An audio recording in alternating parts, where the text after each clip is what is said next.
Assalamualaikum warahmatullahi wabarakatuh. Kembali lagi bersama aku Menet Kengkang. Di video kali ini aku mau ngasih tips ke kalian. Ini aku dapatnya dari YouTuber profesional dan aku lupa namanya.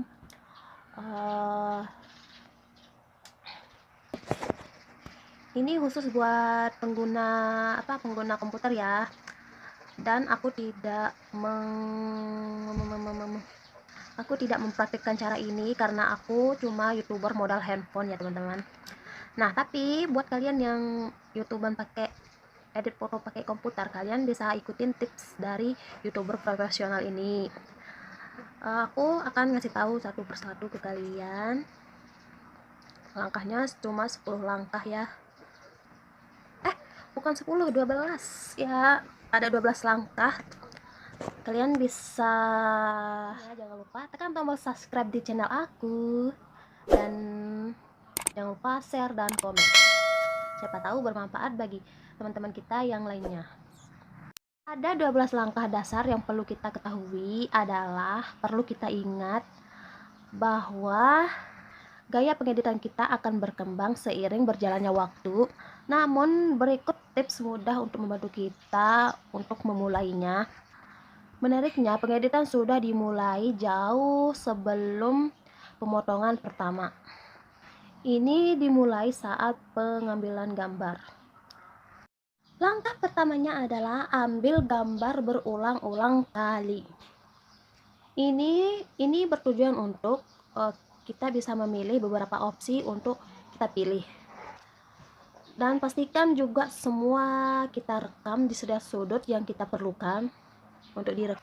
Pokoknya semua yang akan ditampilkan kepada penonton ya teman-teman ya. Langkah kedua adalah backup hasil rekaman kalian. Setelah mengambil gambar, kita bisa backup rekaman kita atau pindahkan rekaman kita ke tempat yang lainnya supaya aman ya teman-teman ya. Ini bertujuan untuk mungkin takutnya memori kita rusak atau ketinggalan di mobil kalian lah, ketinggalan di mana lah nantinya. Makanya kita langsung pindahkan hasil rekaman kita secepatnya. Langkah ketiga adalah ruang pengeditan. Ruang tempat kita mengedit sebuah video itu sangat penting ya teman-teman, karena supaya agar kita fokus terhadap video yang kita edit. Nah, kita cari tempat yang aman, jauh dari jangkauan orang-orang yang ribut, dan kita juga bisa memutar video musik ya teman-teman, salah ucap saya ya, untuk meningkatkan mood kita atau mungkin untuk kita tidak bosan, membuat kita tidak bosan lah. Langkah keempat ya teman-teman, impor rekaman dan susun ke dalam folder seperti menyusun file komputer pada umumnya. Karena katanya YouTuber profesional itu, semakin kita menyortir video kita akan semakin bagus hasilnya. Dan langkah kelima adalah tonton hasil rekaman kita.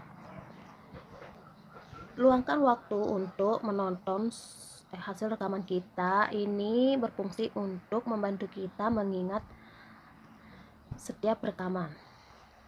Keenam adalah tandai semua rekaman terbaik, lalu susun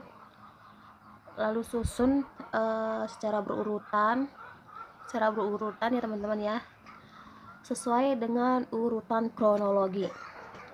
Proses disebut mengedit perakitan, yang artinya semua rekaman unggulan sudah berada dalam satu tempat ya teman-teman ya, dan membentuk alur cerita.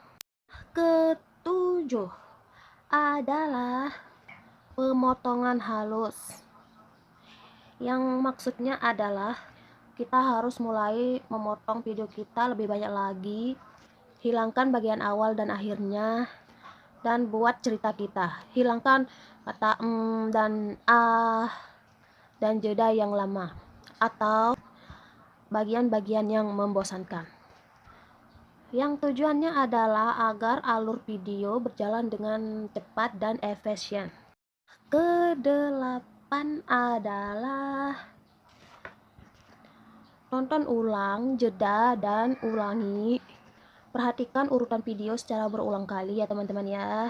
Semakin sering kita menontonnya, akan semakin kita tahu mana bagian yang lambat dan mana bagian yang tidak kita sukai, yang mana yang tidak usah kita masukkan ke video kita, atau mana yang akan lebih detail akan dijelaskan ya teman-teman ya. Kesembilan adalah kembangkan editan kalian.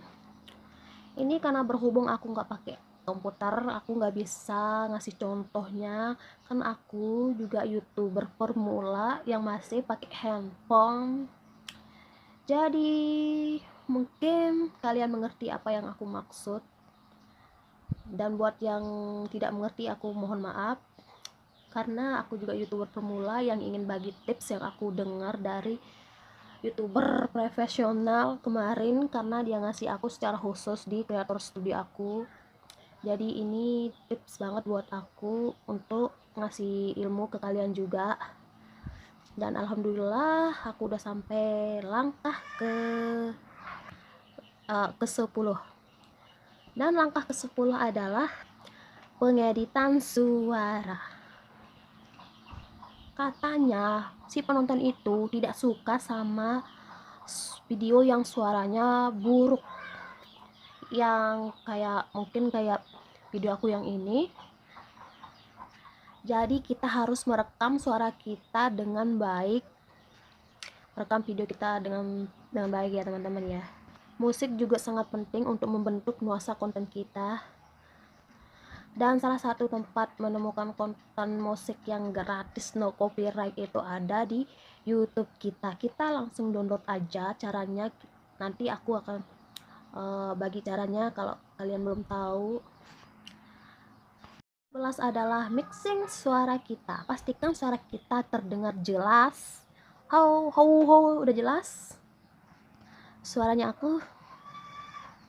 Jadi pelankan suara musik kita agar suara kita terdengar bagus, suasananya juga tetap bagus tanpa menutupi suara kita. Dan kencangkan suara musik saat tidak ada yang bicara untuk memberikan efek yang sangat dramatis dan menarik. Dan pokoknya sesuaikan yang pas menurut Anda ya. Langkah ke-12 adalah ini langkah yang terakhir ya teman-teman. Koreksi warna. Entah apa yang dimaksud koreksi warna, tapi di sini aku dapat sedikit penjelasannya. Yang katanya kita harus nambahkan saturasi supaya warna video kita semakin cerah, dan tambahkan kontras supaya yang warna hitam akan benar-benar kelihatan hitamnya. Dan kita hampir selesai di paling akhir tips. Ini bukan yang ketiga, ini termasuk yang ke-12 nya ya teman-teman. Tonton ulang video kita beberapa kali. Pastikan potongan suara dan gambar yang sesuai yang kita inginkan.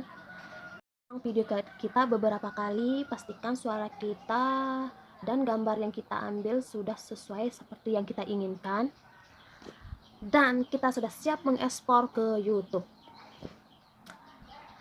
Nah teman-teman, itu dia tipsnya bagi kalian yang menggunakan komputer untuk edit video YouTube kalian. Semoga bermanfaat. Assalamualaikum warahmatullahi wabarakatuh.